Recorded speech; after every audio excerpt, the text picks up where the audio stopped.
It is October 19th, 2014. I am re-recording a video I took of a phone call I made to appellate attorney Saul Bachner. I am re-recording this because when I first took the video, there were letters that show up on the video, and I'm being cautious.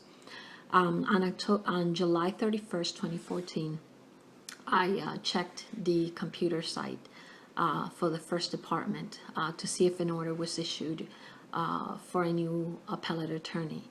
I did 3 manual and 3 computer searches, a total of 6, and at no point did the order pop up.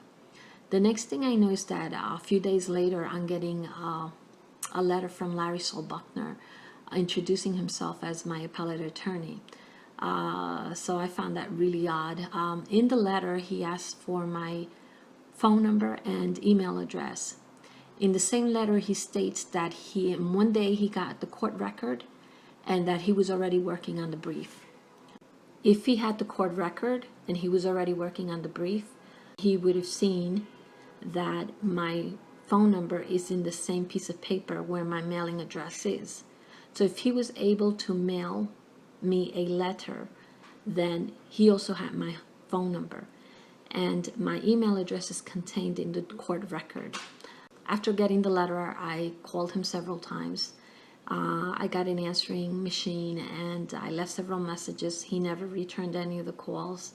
On August 28th, he leaves his first phone message telling me, introducing himself as my attorney, telling me he's been out of the country and that my brief is done.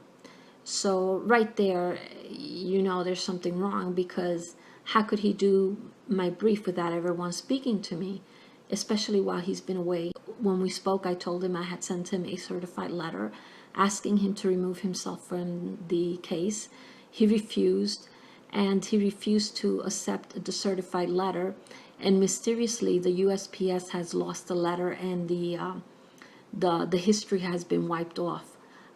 But I do have copies of the USPS tracking history.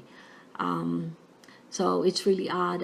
Elizabeth Corbett, a person at customer service, she says she's been working at the USPS for 30 years, asked me to send her the history that I had. Emailed it to her.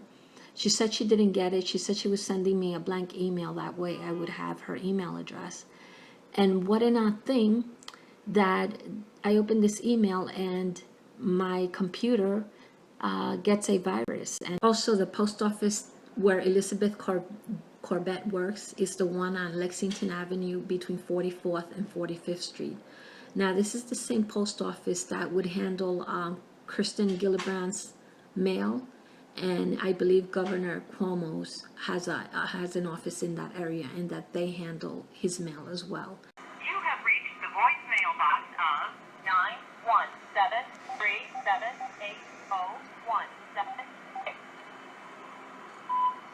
Bachner, this is Myra. I'm calling to ask you to mail me a copy of the brief.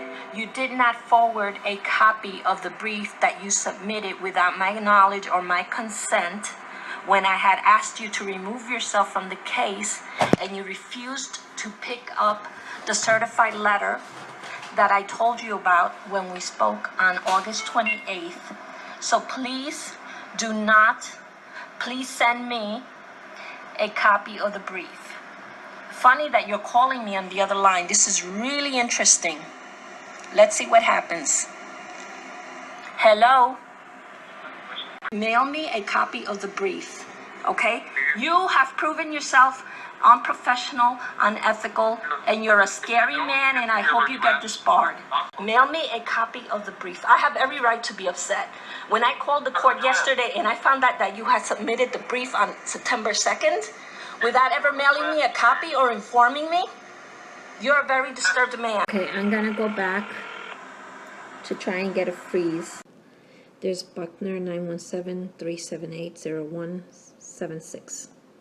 Okay, that's when he's calling me back. That's my caller ID of his incoming call as I'm leaving a message on that exact same number.